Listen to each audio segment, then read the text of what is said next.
all of you there. Welcome to our English class. Today we are going to have a quick look at the lessons in the focus area. Focus area എന്ന് പറയുമ്പോൾ നിങ്ങൾ എന്താ ഉദ്ദേശിക്കുന്നത്? Correct. എന്താണ് പ്രത്യേകമായി നമ്മൾ ഊന്നൽ നൽകി പഠിക്കേണ്ട പാഠഭാഗങ്ങൾ അല്ലേ? അപ്പോൾ ഏതൊക്കെ ലെസൺസ് ആണ് നമ്മുടെ ഫോക്കസ് ഏരിയയിൽ ഉള്ളത് എന്നൊന്ന് നോക്കിയാലോ? First unit. What's the name of the first unit? The title of the first unit? Yes, you are right. The Flights of Freedom. All the 4 lessons in that unit are included in the focus area. 4 lessons. ആദ്യത്തെ യൂണിറ്റിലുള്ള 4 ലെസൺസും നമുക്ക് focus ഏരിയയിൽ ഉള്ള lessons ആണ് കേട്ടോ. അപ്പോൾ ആദ്യത്തെ ലെസൻ്റെ പേരെന്താണ്? The 3 L's of Empowerment. The second one, it's a poem. എന്താണ് അതിൻ്റെ പേര്? Any Woman. Yes. Then the third lesson, Matchbox, and the fourth one, Horigelu. അപ്പോൾ ഈ 4 ലെസൺസും ഫസ്റ്റ് യൂണിറ്റിലെ 4 ലെസൺസും നമുക്ക് ഫോക്കസ് ഏരിയയിൽ ഉള്ള ലെസൺസ് ആണ്. ആൻഡ് സെക്കൻഡ് യൂണിറ്റ് വരുമ്പോൾ നിങ്ങൾക്ക് ഭയങ്കര സന്തോഷമുള്ള ഒരു കാര്യമുണ്ട് കേട്ടോ. എന്താണെന്നല്ലേ? സെക്കൻഡ് യൂണിറ്റിന് ഒരൊറ്റ ലെസൺ മാത്രമേ നമ്മുടെ ഫോക്കസ് ഏരിയയിൽ ഉള്ളൂ. What is the title of the second unit? Yes, Heights of Harmony, and only one lesson is included from there in your focus area, that is the Hour of Truth. And then the third unitലും same case ആണ്. ഒരൊറ്റ lesson മാത്രമേ third യൂണിറ്റിനും നമുക്കുള്ളൂ.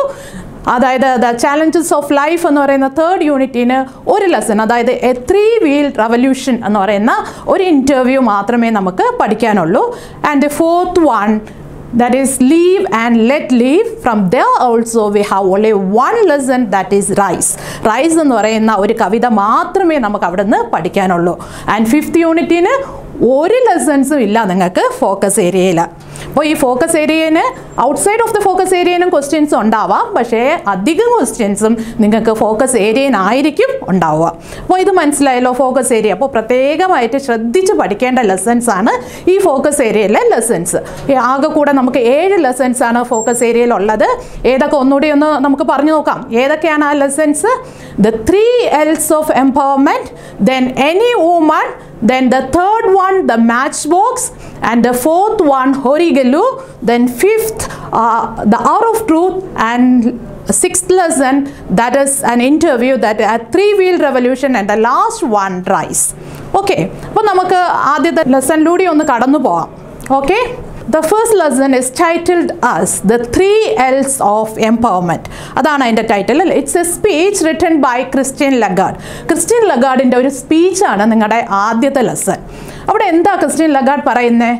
Yes, here she says the most important factors for women empowerment are learning, labor and leadership. ഇവിടെ ശ്രദ്ധിക്കണം കേട്ടോ. ഈ 3 ടേംസും നിങ്ങൾ വളരെയധികം ശ്രദ്ധിച്ച് പഠിച്ചു വെക്കേണ്ടതാണ്. വിമൻ എംപവർമെൻറ്റിനെ സഹായിക്കുന്ന 3 കാര്യങ്ങൾ: learning, labour and leadership. Then Christine Lagarde calls them the 3 L's of women empowerment, and also she says the economic participation of the women in modern world is far less than men. We can change this by empowering women through these 3 L's. അപ്പോൾ എന്താ Christine Lagarde പറയുന്നത്? Economic participation, സ്ത്രീകളുടെ economic participation എടുത്ത് നോക്കിയാൽ പുരുഷന്മാരെക്കാളും വളരെയധികം കുറവാണ്. അപ്പോൾ അവരെ പുരുഷന്മാരോടൊപ്പമാക്കാൻ സഹായിക്കുന്ന 3 ഫാക്ടേഴ്സാണ് learning, labour and leadership. Learning is the first step to women empowerment. നമ്മുടെ ഇങ്ങനെ നോക്കിയാൽ ലേണിംഗ് അല്ലേ, വിദ്യാഭ്യാസമാണ് വിമൻ എംപവർമെൻറ്റ്. വിമൻ എംപവർമെൻറ്റ് എന്നുകൊണ്ട് എന്താ നിങ്ങൾ ഉദ്ദേശിക്കുന്നത്? യെസ്, സ്ത്രീ ശാക്തീകരണം അല്ലേ? സ്ത്രീ ശാക്തീകരണത്തെ ഹെൽപ്പ് ചെയ്യുന്ന ആദ്യത്തെ സ്റ്റെപ്പ് എന്ന് പറയുന്നത് ലേണിംഗ് ആണ്. എങ്ങനെയാണ് ലേണിംഗ് ഹെൽപ്പ് ചെയ്യുന്നത്? Learning helps women to break the shackles of exclusion അല്ലേ? ലേണിംഗ് എന്ത് ചെയ്യുന്നു? ഈ സ്ത്രീകളുടെ ആ ഒറ്റപ്പെടലിൻ്റെ ആ ചങ്ങലകളെ ഒക്കെ എന്ത് ചെയ്യുന്നു?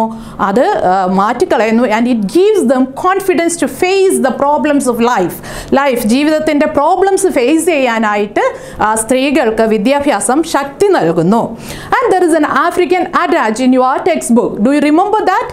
ഒരു ആഫ്രിക്കൻ അഡാജിനെ കുറിച്ച് പറയുന്നുണ്ട് നിങ്ങളുടെ adage. What do you mean by an adage? Yes, it's a proverb അല്ലേ? ഒരു പ്രോവേർബ് നിങ്ങളുടെ ടെക്സ്റ്റ് പറയുന്നുണ്ട്. Right, If you educate a boy, you train a man, and if you educate a girl, you train a village. എന്ന് പറയുന്ന ആ ഒരു attach അത് കഴിയുമെങ്കിൽ അത് നിങ്ങളുടെ മെമ്മറൈസ് ചെയ്ത് വച്ചേക്കണം കേട്ടോ, കാണാതെ പഠിച്ചു വയ്ക്കണം. It says the importance of educating women. സ്ത്രീകളെ വിദ്യാഭ്യാസം ചെയ്യിക്കുന്നതിൻ്റെ ഇമ്പോർട്ടൻസിനെ കുറിച്ച് പറയുന്ന ഒരു ആഫ്രിക്കൻ അറ്റാച്ചാണ് അത്. അപ്പം ലേണിംഗ് എങ്ങനെയാണ് സ്ത്രീകളെ ഹെൽപ്പ് ചെയ്യുന്നത് എന്ന് മനസ്സിലായല്ലോ അല്ലേ? 2-3 പോയിന്റ്സ് നിങ്ങൾക്ക് അതിനെ എഴുതാൻ പറ്റുമല്ലോ. Learning helps them to break the shackles of exclusion, then adage, when it gives them confidence, all that things. Then shall we go to the next step? What is the second step? Second step lotu namukku poyalo. Women empowerment ne sahayikkunna second step endana? Yes, you are right, that is labor or work alle. The second step of women empowerment is labor or work. ജോലി, തൊഴിൽ വേണം സ്ത്രീകൾക്ക് അല്ലേ? അവരുടെ എംപവർമെൻറ്റിന് എന്താണ്, സ്ത്രീകൾക്ക് learning പറഞ്ഞതുപോലെ തന്നെ ഒരു കോൺഫിഡൻസ് വരാൻ വേണ്ടി അവർക്ക് സ്വയം ഒരു തൊഴിലുണ്ടായിരിക്കണം. Labour helps women to flourish and achieve their true potential. അവരുടെ കഴിവ് തെളിയിക്കാൻ അല്ലേ അവരെ ഹെൽപ്പ് ചെയ്യുന്ന, സഹായിക്കുന്ന ഒരു ഘടകമാണ് ഈ ലേബർ എന്ന് പറയുന്നത്. Today, most women are engaged in low-paying, low-status and low-security jobs. See, this point is very important. That is, in the workplace, ഒരുപാട് പ്രോബ്ലംസ് സ്ത്രീകൾ അനുഭവിക്കുന്നുണ്ടല്ലേ? അവർക്ക് അവരുടെ ജോബ്സ് ലോ പേയിങ് ആണ്, ലോ സ്റ്റാറ്റസ് ആണ്, ലോ സെക്യൂരിറ്റി ജോബ്സ് ഒക്കെയാണ് often അവർക്ക് കിട്ടുന്നത്. So, women should be given more opportunities in the workplace by changing the laws and removing discrimination. Then only we can empower women. Women empower cheyan engil maatrame namukku kazhiyullu. Then let's go to the third step. What is the third one? Yes, the third L represents leadership.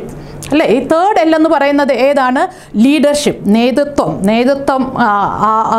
പിന്നെ നേതൃത്വ പാഠവം സ്ത്രീകൾക്ക് വേണം. അതിനുള്ള പിന്നെ എന്താണ്, ആ നേതൃത്വം ഏറ്റെടുക്കാനുള്ള അവസരങ്ങൾ സ്ത്രീകൾക്ക് നമ്മൾ കൊടുക്കണം. Leadership helps women to rise and fulfill their abilities and talents. കാരണം അവർ ആ ഒരു സ്ഥാനത്തോട്ട് വരുമ്പോൾ മാത്രമേ അവർക്ക് ശരിക്കും അവരുടെ ടാലൻസ് പ്രകടിപ്പിക്കാനായിട്ട് സ്ത്രീകൾക്ക് വരുള്ളൂ. In most cases, when we take men and women, we can see that women are more competent leaders than men. അല്ലേ? സ്ത്രീകളെയും പുരുഷന്മാരെയും നോക്കുമ്പോൾ women are the more competent leaders than men, but sometimes in some cases they lack confidence. That is their problem. അതാണ് അവരുടെ problem. എന്താണ്? കോൺഫിഡൻസിൻ്റെ ഒരു കുറവ് പലയിടത്തും നമുക്ക് അവരിൽ കാണാൻ പറ്റുന്നു. So they should change their mindset. They should come out of their comfort zone. Then only we should create a world where women can meet their potential. Then how Christine Lagarde ends the speech? Yes, she says, if we doubt the difference will deliver. Yes, നമ്മുടെ ആ ഒരു difference കൊണ്ടുവരാനുള്ള ധൈര്യം കാണിച്ചാൽ അതിൻ്റെ result നമുക്ക് ഉറപ്പായിട്ടും കിട്ടും. അപ്പോൾ ഈ ഒരു സ്പീച്ച് ദ 3 L's ഓഫ് എംപവർമെൻറ്റിനെ കുറിച്ച് നിങ്ങൾക്ക് ചെറിയ ഒരു ഐഡിയ കിട്ടി കാണുമല്ലോ അല്ലേ? എന്താണ് ആ ഒരു സ്പീച്ചിൽ ക്രിസ്റ്റീൻ ലഗാർഡ് പറയുന്നത് എന്നുള്ള ഒരു കാര്യത്തിനെക്കുറിച്ച് കുറച്ച് ഐഡിയ ഉണ്ടായല്ലോ അല്ലേ? ഇനി നമുക്ക് എങ്ങനെയാണ് നല്ലൊരു സ്പീച്ച് എഴുതേണ്ടത് എന്ന് നോക്കാം. എന്തൊക്കെ കാര്യങ്ങൾ, what all things you have to keep in your mind when you write a good speech. ഒരു good speech, it's A very important discourse for your examination. വളരെ ഇമ്പോർട്ടൻ്റ് ആയിട്ടുള്ള ഒരു ഡിസ്കോഴ്സ് ആണ്. Often it is asked four 8 marks. 8 മാർക്കിന് ചോദിക്കുന്ന ഒരു ക്വസ്റ്റ്യനും കൂടിയാണ് അല്ലേ? അപ്പോൾ എന്തൊക്കെ കാര്യങ്ങൾ വേണം എന്ന് നമുക്ക് നോക്കാം. There should be a salutation. The first and the most important one. അല്ലേ? നിങ്ങളത് ശ്രദ്ധിക്കുക. സ്പീച്ച് എഴുതുമ്പോൾ ആദ്യം നിങ്ങൾ എഴുതേണ്ടത് ഒരു salutation. What do you mean by a salutation? Salutation എന്ന് പറഞ്ഞാൽ നിങ്ങളുടെ എന്താ അർത്ഥമാക്കുന്നത്? യെസ്, നമ്മുടെ എഴുതൂലേ ഡിയർ ഫ്രണ്ട്സ് അല്ലേ? നമ്മുടെ ഇപ്പോൾ ഒരു പ്രസംഗിക്കുമ്പോഴത്തേക്ക് ആദ്യം നമ്മൾ പറയും എന്താണ്, respected teachers and my dear friends. That's a salutation. അത് തന്നെയാണ് സല്യൂട്ടേഷൻ, നമ്മുടെ ആദ്യം പറയുന്ന കാര്യം. Very good morning to one and all എന്നൊക്കെ പറയാം. അത് വളരെ സിമ്പിളായിട്ട് ഡിയർ ഫ്രണ്ട്സ് എന്ന് മാത്രം കൊടുത്താലും it's okay. But don't forget to write a salutation. Salutation എഴുതാൻ വിട്ടുപോകരുത് കേട്ടോ.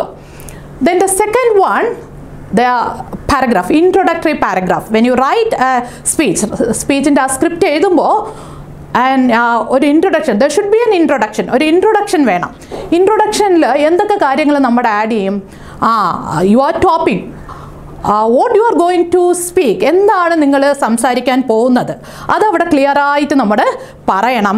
പിന്നെ എന്താണ് കാര്യങ്ങൾ, നമുക്ക് ഇൻട്രൊഡക്ടറി പാരഗ്രാഫിൽ നമുക്ക് പിന്നെ ആഡ് ചെയ്യാം. ആ ഒരു ടോപ്പിക്കിനെ കുറിച്ച് ടോപ്പിക് ഇൻട്രൊഡ്യൂസ് ചെയ്യണം. പിന്നെ organisers, you can thank the organisers for giving you a chance to speak there, അല്ലേ? അവിടെ സംസാരിക്കാൻ നിങ്ങൾക്ക് ഒരു ചാൻസ് എന്ന ഓർഗനൈസേഴ്സിനെ നിങ്ങൾക്ക് പിന്നെ എന്താണ് അവരുടെ അടുത്ത് നിങ്ങൾക്ക് നന്ദി പറയാം. പിന്നെ you can ask for the support of the listeners, audience in the support of the active participation. All these things you can tell in the introductory paragraph. Introductory paragraph il ee karyangalellam ningalku parayam. Then comes the main part, that is the content part, or we can say the body of the speech. Allengil namukku body of the speech ennu parayam. Appo you have to divide the body of the speech or the content part into 2 or 3 paragraphs. 2 3 paragraphs ആയിട്ട് നിങ്ങൾക്ക് അതിന്റെ content അല്ലെങ്കിൽ ആ body part divide ചെയ്യാം കേട്ടോ. The things you know about the topic you can write there.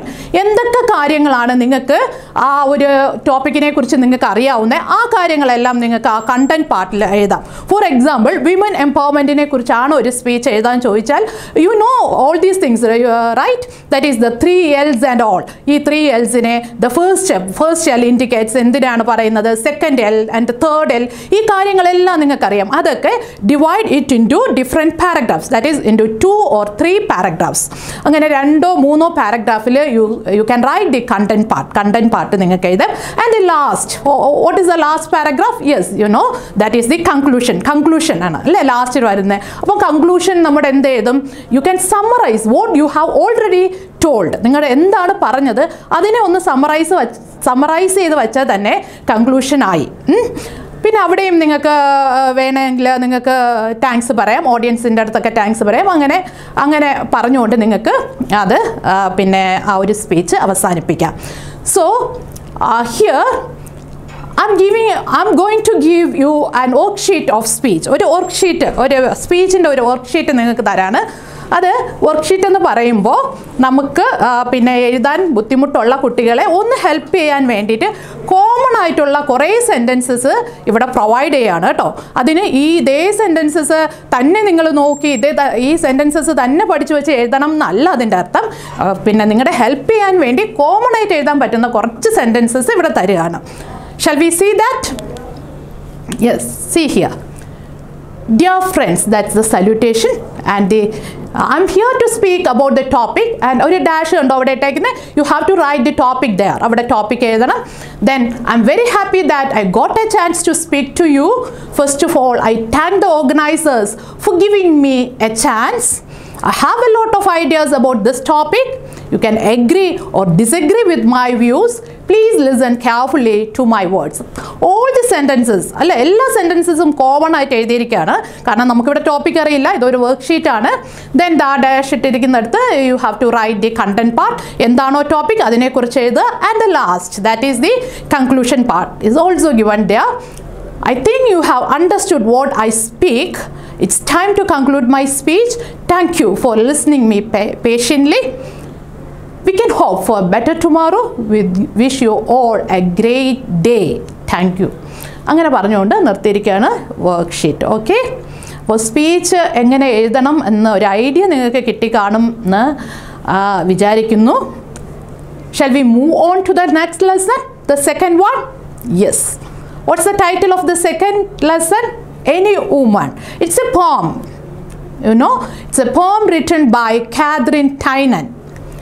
And the poem says about the power of a woman to hold a family together. അല്ലേ, ഒരു family, ഒരു കുടുംബത്തെ ചേർത്ത് നിർത്താൻ ആ കുടുംബത്തിലെ സ്ത്രീക്കുള്ള കഴിവ്, അത് അമ്മയാവാം അല്ലെങ്കിൽ മുതിർന്ന ആ കുടുംബത്തിലെ ഏത് സ്ത്രീയും ആവാൻ, ആ സ്ത്രീക്കുള്ള കഴിവിനെ കുറിച്ച് പറയുന്ന ഒരു പോയമാണ് അതല്ലേ. The speaker of the poem is the poet or any woman we can say. അവിടെ ഒരു ഇമ്പോർട്ടൻറ്റ് ഒരു നിങ്ങൾക്ക് ചിലപ്പോൾ എക്സാമിന് ഒരു ക്വസ്റ്റ്യൻ കിട്ടാം, who is the speaker of the poem. Speaker ആരാണ്? You can write the poet herself or any woman, ഏത് സ്ത്രീയും ആവാം ആ പോയറ്റിലെ speaker. And here in the poem the poet says she is the pillars, the keystone, the fire upon the hearth, the light of the good sun, etcetera to the family.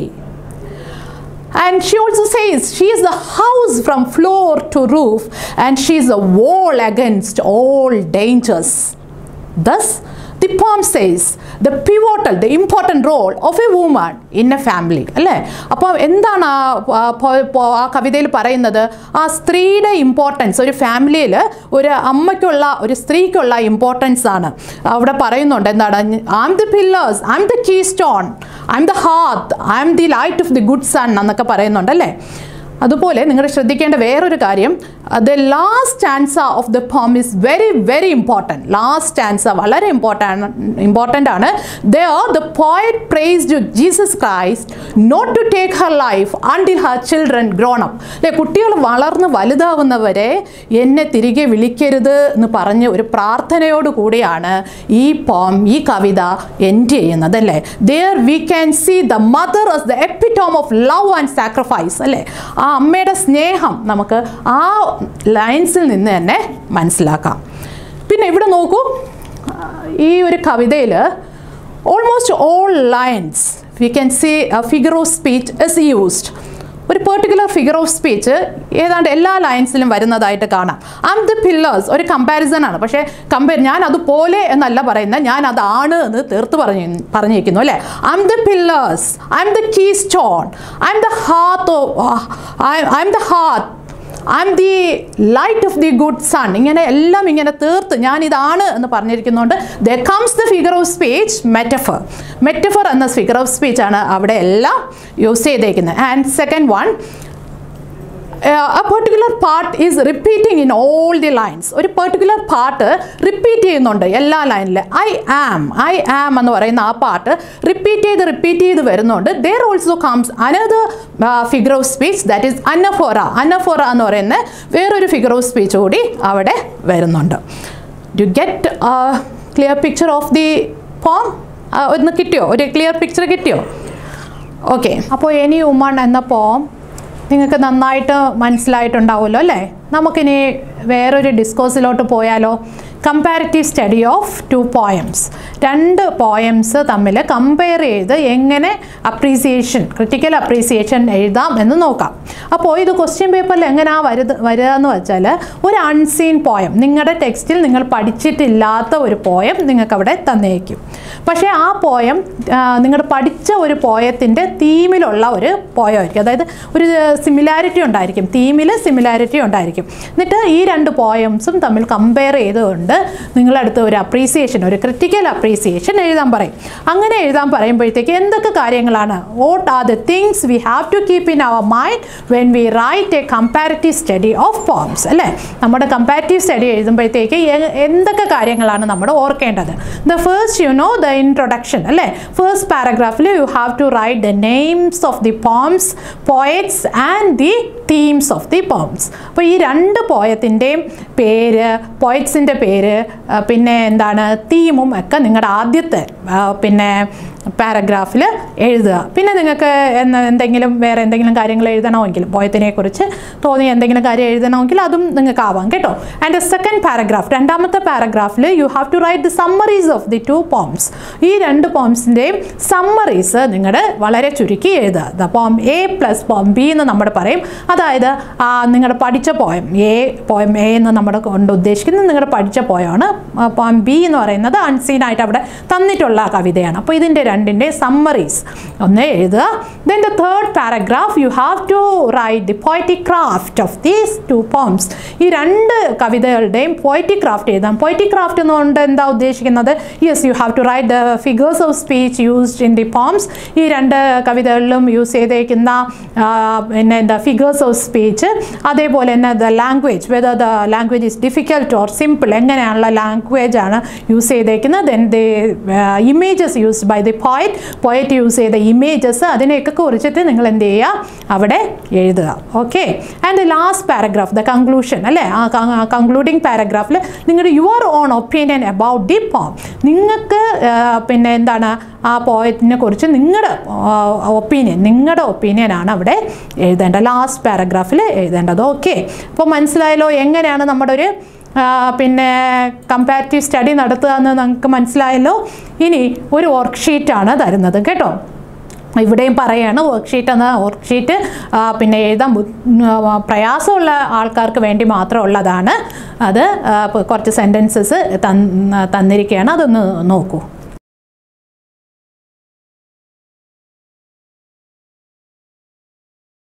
അപ്പോൾ നമുക്ക് next ലെസണിലോട്ട് പോകാം. Are you ready? അടുത്ത ലെസണിലോട്ട് പോകാം. ഏതാണ് അടുത്ത lesson? Yes, match box അല്ലേ.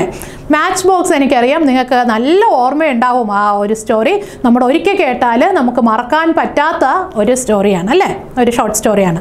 So matchbox is a short story written by Ashapurna Debi. Ashapurna Debi എഴുതിയ ഒരു ഷോർട്ട് സ്റ്റോറിയാണ് matchbox. And she begins the story by saying that women are like matchboxes. It's strange comparison right, വളരെ strange ആയിട്ടുള്ള ഒരു comparison അല്ലേ. സാധാരണ നമ്മുടെ സ്ത്രീകളെ പൂക്കളോടും പുഴകളോടും ഒക്കെ ഉപമിച്ചിട്ടാണ് നമ്മൾ കാണാറുള്ളത്. ഇവിടെ the writer she compares women to matchboxes. തീപ്പെട്ടികളോടാണ് എന്ത് ചെയ്തിരിക്കുന്നത്, കമ്പയർ ചെയ്തിരിക്കുന്നത്. Why she compares like that? Because the writer says the women they have enough gunpowder within them to aflame all but always remain meek and silent അല്ലേ.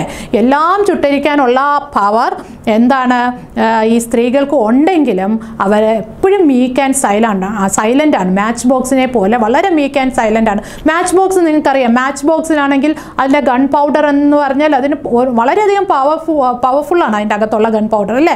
വേണമെങ്കിൽ നമുക്ക് മൊത്തവും അതിനെ കത്തിച്ച് ചാമ്പലാക്കാൻ പറ്റും. പക്ഷേ നമ്മൾ ആരെങ്കിലും ഒരു മാച്ച് ബോക്സിനെ കണ്ട് പേടിക്കോ, ഒരു ബോംബ് കണ്ട് പേടിക്കുന്ന പോലെ നമ്മൾ പേടിക്കോ? ഇല്ല.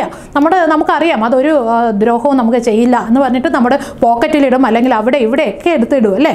അതുപോലെയാണ് സ്ത്രീകളും എന്നാണ് റൈറ്റർ പറയുന്നത്. അവർക്ക് എല്ലാം നശിപ്പിക്കാൻ, ഒരു കുടുംബം നശിപ്പിക്കാനുള്ള കഴിവൊക്കെ ഉണ്ട്, പക്ഷേ ഒരിക്കലും അവരത് ചെയ്യില്ല. അതല്ല, അവർക്ക് അറിയുകയും ചെയ്യാം. അതുകൊണ്ടാണ് അവരെ വളരെ കെയർലെസ് ആയിട്ട് പിന്നെ ആൾക്കാർ കാണുന്നത്, അല്ലെങ്കിൽ ചുറ്റും നിൽക്കുന്ന പിന്നെ മെൻ എസ്പെഷ്യലി കാണുന്നത് എന്നാണ് റൈറ്റർ പറയുന്നത്. Okay, Nomita is such A woman. Nomita അതേപോലെ ഒരു വുമണാണ്, പവർഫുള്ളാണ്, പക്ഷേ ഒരിക്കലും എന്ത് ചെയ്യുന്നില്ല, നോമിത അത് കാണിക്കുന്നില്ല. Nomita is married to Ajith and he is a very rich man, and Ajit marries Nomida only because she is very beautiful അല്ലേ. വളരെ സുന്ദരി ആയതുകൊണ്ട് മാത്രമാണ് നോമിതയെ കല്യാണം കഴിക്കുന്നത്. and they live in a 3-story joint family. And one day Nomida finds a crumpled and twisted letter from Ajit's pocket. The letter is addressed to her. Ajit opens and reads it, but he hasn't felt the need to mention it to Nomida. അപ്പോൾ ഒരു ദിവസം നോമിതയ്ക്ക് ഒരു letter അജിത്തിൻ്റെ പോക്കറ്റിൽ നിന്ന് കിട്ടുന്നു. To her utter shock, she realizes that the letter is addressed to her. Letter ആരാക്കാണ്? നോമിതയ്ക്കാണ് address ചെയ്തിരിക്കുന്നത്. പക്ഷേ അജിത്ത് അത് ഓപ്പൺ ചെയ്തേക്കുന്നു, അജിത്ത് അത് വായിച്ചേക്കുന്നു, and he doesn't feel the need to mention it to her. പക്ഷേ നോമിതയുടെ അത് പറയാനുള്ള ഒരു പിന്നെ എന്താണ് പറഞ്ഞിട്ടില്ല, അത് അജിത്ത് പറഞ്ഞിട്ടില്ല. And she becomes very angry because she warns Ajith several times not to open her letter അല്ലേ. ആ ലെറ്റർ ഓപ്പൺ ചെയ്യരുതെന്ന് നോമിത മുന്നേ തന്നെ പറഞ്ഞു. But he doesn't stop his ugly habit of opening Nomita's letters. The letters of Nomita are from her mother. അമ്മ അയക്കുന്ന ലെറ്റേഴ്സാണ് കേട്ടോ നോമിതയ്ക്ക്. And her mother is a widow and often wants money from Nomida. For that she finds different reasons, and Nomida doesn't like this begging habit of her mother. ഈ ഒരു habit, പൈസ ഇങ്ങനെ ആവശ്യപ്പെട്ടുകൊണ്ട് നിരന്തരം letter അയക്കുന്നു നോമിതയുടെ അമ്മ നോമിതയ്ക്ക്. ഈ ബെഗിങ് ഹാബിറ്റ് ശരിക്കും ആർക്കും ഇഷ്ടമല്ല, നോമിതയ്ക്ക് ഇഷ്ടമല്ല. അപ്പോൾ ഇതൊക്കെ ഇങ്ങനെ ആലോചിച്ചുകൊണ്ടിരിക്കുന്ന സമയത്താണ് Ajit comes to the room. And there happens a fierce quarrel between the husband and wife. And when Ajit insults Nomida a lot, she picks the matchbox and lights the anchor of her sari. Ajit is alarmed by this act of Nomida. He rushes and put out the fire. Suddenly, Nomida's niece came there, and Nomida returns to her normal work as if nothing has happened. Debbie പറയുന്ന women are like matchboxes അല്ലേ. This attitude of women often helps men to remain in their colorful shells. അപ്പോൾ ഇതാണ് match ബോക്സിൻ്റെ story. അപ്പോൾ നിങ്ങൾക്ക് നന്നായിട്ടത് ഓർമ്മയുണ്ടല്ലേ. അപ്പോൾ ഒന്ന് ഓർമ്മിപ്പിച്ചു എന്നുള്ളതേ ഉള്ളൂ. അപ്പോൾ നമുക്ക് shall we go to the next discourse? Shall we move on to the next discourse? Okay. The next discourse is the character sketch. Character sketch എന്ന് പറയുന്ന ഡിസ്കോഴ്സ് ആണ് നമ്മുടെ അടുത്ത് നോക്കാൻ പോകുന്നത്. അപ്പോൾ ക്യാരക്ടർ സ്കെച്ചും നിങ്ങൾക്ക് ആദ്യത്തെ നമ്മുടെ പറഞ്ഞ 2 ഡിസ്കോഴ്സസ് പോലെ പിന്നെ മിക്കവാറും എല്ലാ ക്വസ്റ്റ്യൻ പേപ്പേഴ്സിലും നമ്മൾ കാണുന്ന ഒരു ഡിസ്കോഴ്സാണ്. അപ്പോൾ ഒരു ക്യാരക്ടർ സ്കെച്ച്, ഇപ്പോൾ അജിത്തിൻ്റെ ക്യാരക്ടർ എഴുതാൻ പറയും, അല്ലെങ്കിൽ നോമിതയുടെ ക്യാരക്ടർ എഴുതാൻ പറയും. അപ്പോൾ നിങ്ങൾക്ക് പിന്നെ നിങ്ങൾ ആദ്യം ചെയ്യേണ്ടത് എന്താണ്? Recollect the content of the lesson first, അല്ലേ? ഈ ലെസണിൽ നോമിതയെയും അജിത്തിനെയും കുറിച്ച് പറഞ്ഞിരിക്കുന്ന കാര്യങ്ങളൊക്കെ എന്ത് ചെയ്യുക? ഒന്ന് ഓർക്കുക. എന്തൊക്കെ കാര്യങ്ങളാണ് പറഞ്ഞിട്ടുള്ളത്? അവരുടെ അപ്പിയറൻസിനെ കുറിച്ച് പറഞ്ഞിട്ടുണ്ടോ? ക്യാരക്ടറിനെ കുറിച്ച് പറഞ്ഞിട്ടുണ്ടോ? ഉണ്ടല്ലേ? നോമിത വളരെ ബ്യൂട്ടിഫുൾ ആയിട്ടുള്ള ഒരു ലേഡിയാണെന്നൊക്കെ പറഞ്ഞിട്ടുണ്ട്. പിന്നെ നമുക്ക് വായിക്കുമ്പോൾ തന്നെ നോമിതയുടെ ക്യാരക്ടർ അതിന് കിട്ടും. വളരെ സ്ട്രോങ് പേഴ്സണാലിറ്റി ഉള്ള ഒരു ലേഡിയാണ് നോമിത. അതുപോലെ തന്നെ അജിത്തിന് ഇച്ചിരി പ്രശ്നങ്ങളൊക്കെ ഉണ്ട്. പിന്നെ എന്താണ്, he has the ugly habit of opening and reading Nomita's letters, അങ്ങനെയൊക്കെ ഉണ്ട്. അപ്പോൾ അതൊക്കെ arrange these things in a sequential order, ഒരു സീക്വൻഷ്യൽ ആയിട്ട് അതൊക്കെ അറേഞ്ച് ചെയ്ത് മീനിങ് ഫുൾ സെൻറ്റൻസ് ആക്കി എഴുതുക. ഓക്കെ, അപ്രോപ്രിയേറ്റ് ലിങ്കേഴ്സ് യൂസ് ചെയ്യാൻ മറന്നു പോകരുത്. അങ്ങനെ ഒരു ക്യാരക്ടർ സ്കെച്ച് നിങ്ങൾക്ക് എഴുതാം. അടുത്ത ലെസണിലോട്ട് പോണതിന് മുന്നേ ഒരു ഡിസ്കോഴ്സ് കൂടി നമുക്ക് നോക്കിയാലോ? യെസ്, ബ്ലർബ് എന്നാണ് നമ്മുടെ ആ ഡിസ്കോഴ്സിൻ്റെ പേര് കേട്ടോ. നിങ്ങൾ പഠിച്ചിട്ടുണ്ടാവും അല്ലേ? മാച്ച് ബോക്സ് എന്ന ലെസൻ്റെ കഴിയുമ്പോഴത്തേക്ക് ടെക്സ്റ്റ് ബുക്കിൽ ഉള്ള ഒരു ഡിസ്കോഴ്സാണ് blurb. What do you mean by a blurb? Blurb എന്ന് പറഞ്ഞാൽ എന്താ നിങ്ങളുടെ അർത്ഥമാക്കുന്നത്? Blurb is a description of a book on its back cover. Back കവറിലുള്ള ഡിസ്ക്രിപ്ഷനെയാണ് നമ്മുടെ ബ്ലർബ് എന്ന് പറയുന്നത്. നമ്മുടെ ഫോർ എക്സാമ്പിൾ ലൈബ്രറിയിൽ, സ്കൂളിലെ ലൈബ്രറിയിലൊക്കെ നിങ്ങൾ പോയി കഴിയുമ്പോഴത്തേക്ക് ബുക്ക് എടുത്തിട്ട് എന്താ ചെയ്യുന്നത്? ആദ്യം ബുക്ക് വായിക്കാൻ കൊള്ളാവോ എന്ന് നോക്കാൻ വേണ്ടിയിട്ട് നമ്മുടെ ബുക്കിനെ തിരിച്ച് അതിൻ്റെ ബാക്ക് സൈഡിൽ, ബാക്ക് കവറിൽ ഒരു ചെറിയൊരു റൈറ്റപ്പ് കാണും. അതൊന്ന് വായിച്ച് നോക്കും അല്ലേ? അതിനെയാണ് നമ്മുടെ എന്തോ പറയുന്നത്? ബ്ലർബ് എന്ന് പറയുന്നത്. ആ ബുക്കിൻ്റെ ബാക്ക് കവറിൽ കൊടുത്തിരിക്കുന്ന ആ ഒരു ഷോർട്ട് റൈറ്റപ്പ്, അതിനെയാണ് ബ്ലർബ് എന്ന് പറയുന്നത്. അതിന് ഒറ്റൊരു പേർപ്പസ് മാത്രമേ ഉള്ളൂ, ആ റീഡറിനെ കൊണ്ട് ആ ബുക്ക് എടുപ്പിക്കണം അല്ലേ? നമ്മുടെ ഒരു ബുക്ക് സ്റ്റോളിൽ പിന്നെ ബുക്ക് വാങ്ങിക്കാൻ പോയാലും അല്ലെങ്കിൽ ലൈബ്രറിയിൽ ബുക്ക് വായിക്കാൻ വേണ്ടി ബുക്ക് എടുത്താലും ആ റീഡറിനെ കൊണ്ട് ആ ബുക്ക് വാങ്ങിപ്പിക്കുകയോ വായിപ്പിക്കുകയോ ചെയ്യണം. ആ ഒറ്റ ഒരു പേർപ്പസ് മാത്രമേ ഉള്ളൂ. അല്ലാതെ it has no uniform pattern. ഇത് ഇങ്ങനെ ഒരു ഈ രീതിയിലേ എഴുതാവൂ, അങ്ങനെയുള്ള ഒരു യൂണിഫോം പാറ്റേൺ ഒന്നും എന്തിനില്ല? ബ്ലർബിന് ഇല്ല. പക്ഷെ നമ്മൾ we have to keep some features of the blurb in our mind when we write it. അത് എഴുതുമ്പോഴത്തേക്ക് നമ്മൾ കുറച്ച് അതിൻ്റെ ഫീച്ചേഴ്സ് നമ്മുടെ അറിഞ്ഞിരിക്കണം. ഓക്കെ, അത് എന്താണ്? Start with a catchy statement. First statement, അതായത് ഫസ്റ്റ് സെൻറ്റൻസ് വളരെ അട്രാക്റ്റീവ് ആയിരിക്കാൻ ശ്രമിക്കുക. ആദ്യത്തെ സെൻറ്റൻസ് വായിക്കുമ്പോൾ തന്നെ റീഡർ അത് അവിടെ വച്ചിട്ട് പോകരുത്. അങ്ങനെ ഒരു ഫസ്റ്റ് സെൻറ്റൻസ് ഒരു അട്രാക്റ്റീവ് സെൻറ്റൻസ്, ഒരു ക്യാച്ചി സ്റ്റേറ്റ്മെൻറ്റ് ആയിരിക്കാൻ ശ്രദ്ധിക്കുക. And then make it appealing to urge the reader to buy or read it. അത് വായിക്കുമ്പോഴത്തേക്ക്, ആ ബ്ലർബ് വായിക്കുമ്പോഴത്തേക്ക് ആ റീഡറിന് വാങ്ങിക്കാൻ തോന്നണം. ആ രീതിക്കുള്ള ഒരു റൈറ്റപ്പ് ആയിരിക്കണം അത്. ഇനി എന്തൊക്കെ നമുക്ക് അതിൽ ഇൻക്ലൂഡ് ചെയ്യാം? ആ ബ്ലർബിൽ നമുക്ക് എന്തൊക്കെ ഇൻക്ലൂഡ് ചെയ്യാം? The positive remarks or quotes by other famous writers and media about the book. ഈ ബുക്കിനെ കുറിച്ച് വേറെ റൈറ്റേഴ്സും മീഡിയയൊക്കെ പറഞ്ഞിട്ടുള്ള positive comments. Only write the positive comments കേട്ടോ. പോസിറ്റീവ് ആയിട്ടുള്ള കാര്യങ്ങൾ നിങ്ങൾക്ക് അതിൽ ഇൻക്ലൂഡ് ചെയ്യാം. Then if you want you can add a short profile of the writer, but limited to 1 or 2 sentences. ഒന്നോ രണ്ടോ സെൻറ്റൻസിൽ അത് ലിമിറ്റ് ചെയ്യണം. ഒരു പ്രൊഫൈൽ റൈറ്ററിനെ കുറിച്ച് 1 or 2 sentences എഴുതാം. പിന്നെ എന്താണ് എഴുതേണ്ടത്? The other works of the writer.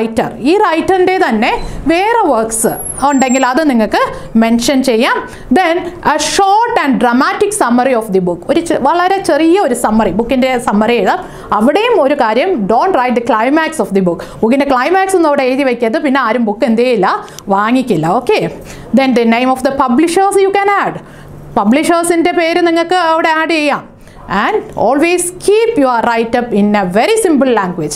വളരെ സിമ്പിൾ ആയിട്ട് എന്ത് ചെയ്യുക, എഴുതുക. Okay, so look, an example of a blurb is given here. Go through it. Okay.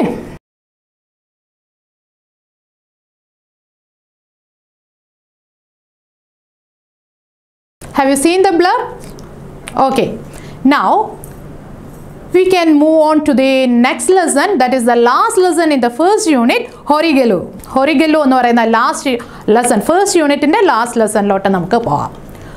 You know, it's an anecdote written by Sudhamurti. Sudhamurti എഴുതിയ ഒരു anecdote എന്ന് പറയുമ്പോഴത്തേക്ക് അറിയാലോ അല്ലേ, നമ്മുടെ ഒരു ഇൻസിഡൻറ്റ്, ഒരു സംഭവം എഴുതുന്നതാണ്. So, Horigelu is a stone bench on which the tired travelers can sit and take rest. So, Horigelu കണ്ടിട്ടുണ്ട്. What's a Horigelu? It is a horizontal stone upon two vertical ones. രണ്ട് vertical stonesന്റെ പുറത്ത് ഇരിക്കുന്ന ഒരു horizontal stone ആണ്. അവിടെ tired travelers can sit and take rest on it. That is the purpose of a Horigelu. Villages-ലൊക്കെ ഇപ്പോഴും ഉണ്ടാവും Horigelus അല്ലേ, അത് കണ്ടിട്ടുണ്ടാവും നിങ്ങൾ. In olden days, the Horigelus played a great role in the life of the people.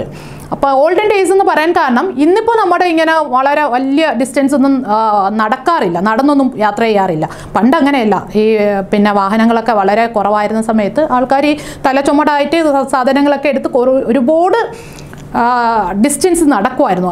അപ്പോൾ ഈ ഹൊറിഗല്ലൂസ് വളരെ വലിയ ഒരു റോളാണ് കളിച്ചിരുന്നത്. കാരണം ആൾക്കാർക്ക് ഹൊറിഗല്ലുവിനെ കണ്ട വളരെ സമാധാനമായി, കാരണം അവിടെ കുറച്ച് നേരം അവിടെ എന്ത് ചെയ്യാം, റെസ്റ്റ് ചെയ്യാം.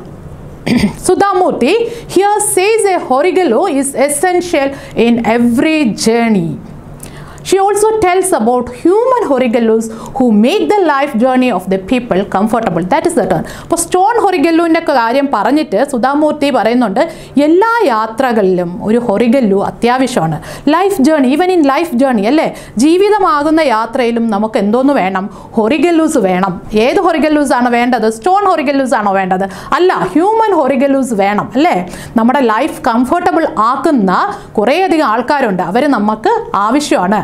And she tells about her grandfather and her colleague Ratna. രത്നയുടെ കാര്യവും ഗ്രാൻഡ്ഫാദറിൻ്റെ കാര്യവും ഒക്കെ എന്ത് ചെയ്യുന്നു, പറയുന്നു. And they are the human Horigelus, says Sudhamurti. Both of them do a great social service by listening sympathetically to other people's worries. അവരെ human ഹൊറിഗല്ലൂസ് എന്ന് സുധാമൂർത്തി വിളിക്കാൻ കാരണം അവർ രണ്ടുപേരും എന്തേ വളരെ പേഷ്യൻ്റായിട്ട് they listen to the worries of the people around them. അവർക്ക് ചുറ്റുമുള്ള ആൾക്കാരുടെ വിഷമങ്ങൾ അവർ കേൾക്കുമായിരുന്നു. കേൾക്കാൻ ഒരാൾ വേണം അല്ലേ നമുക്ക്.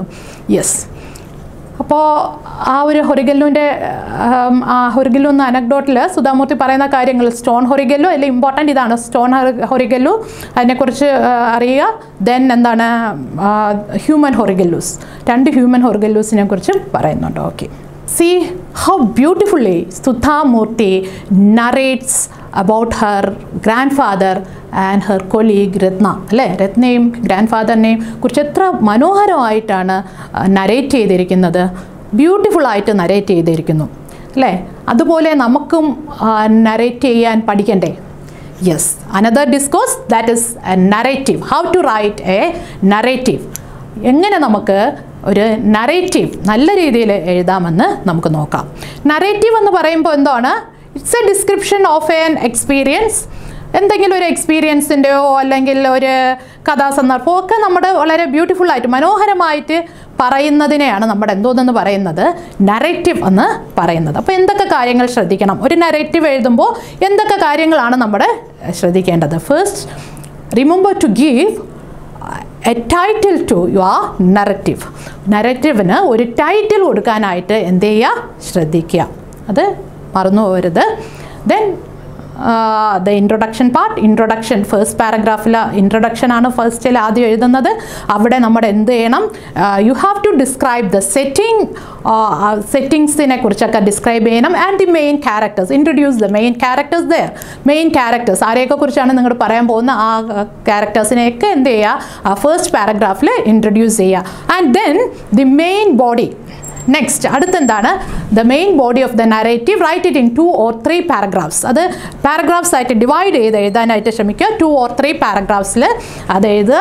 And then the conclusion, summarize what has been said and reinforce the main idea. Main idea എന്താണോ നിങ്ങൾ പറയാൻ ഉദ്ദേശിച്ചത് അതിനെ കൂടെ ഒന്ന് തറപ്പിച്ചൊക്കെ ഒന്ന് പറയുമ്പോഴത്തേക്ക് കൺക്ലൂഷനായി. അപ്പോൾ ഇവിടെ ശ്രദ്ധിക്കേണ്ട ഒരു കാര്യം, we have 2 types of narration, that is the first person narration and the third person narration അല്ലേ. ഫോർ എക്സാമ്പിൾ നമ്മുടെ മാച്ച് ബോക്സ് എന്ന സ്റ്റോറി വരച്ചല്ലോ. അപ്പോൾ ഒരു ക്വസ്റ്റ്യൻ നമുക്ക് ചോദിക്കാം. Suppose Nomita is telling her story to her friend, then what would be what would be her narrative like? എങ്ങനെയായിരിക്കും അവളുടെ നരേറ്റീവ് പോകുന്നത്? അവിടെ നിങ്ങളുടെ which person of narration you have to use there. അവിടെ ഏത് ടൈപ്പ് നരേഷനാണ് നിങ്ങളുടെ യൂസ് ചെയ്യുന്നത്? Nomita is telling her own story അല്ലേ? നോമിത അവളുടെ തന്നെ സ്റ്റോറി പറയുകയാണ്. So there you have to use the first person narration. First person narration I എന്ന് പറഞ്ഞിട്ട് വേണം നിങ്ങൾ അവിടെ അത് എഴുതാനായിട്ട് അല്ലേ? Suppose another question that is you are telling the story of Nomida to your friend. നിങ്ങൾ നോമിതയുടെ കഥ പറയാണ്, നിങ്ങളുടെ ഫ്രണ്ടിൻ്റെ അടുത്ത് പറയാണ്. Which person of narrative? Which type of narrative you use there? Yes, that is a third person narrative. You have to use the third person narrative there. അപ്പോൾ നിങ്ങളാണ് story പറയുന്നത് അല്ലേ? അപ്പോൾ നിങ്ങൾ അതിലൊരു കഥാപാത്രമല്ല. So always use the third person, that is he, she, they എന്നൊക്കെ പറഞ്ഞിട്ട് use ചെയ്യുക. Okay, so now we can see a narrative. See this question, children. Suthamurthy was impressed by the character of Ratna. She told Ratna about her grandfather who was similar to her. Write a likely narrative. There you have to give a title to that narrative, and here the title is given as Human Horrigalloes, and the narrative starts like this. Ratna, I am very much impressed by hearing your words. Your words really make me remember my grandfather. He was also like you, a human horrigallo. Then you can add to this. ഇതിന് ശേഷമുള്ള sentences starting ആണ് കൊടുത്തിട്ടുള്ളത്. ബാക്കി sentences നിങ്ങൾക്ക് add ചെയ്ത് വരാം. Okay children, അപ്പോൾ ഇതുവരെ ഈ പറഞ്ഞ 4 ലെസൺസും നിങ്ങൾക്ക് മനസ്സിലായിട്ടുണ്ട് എന്ന് കരുതുന്നു. So let's stop our class here. So wish you all the very best.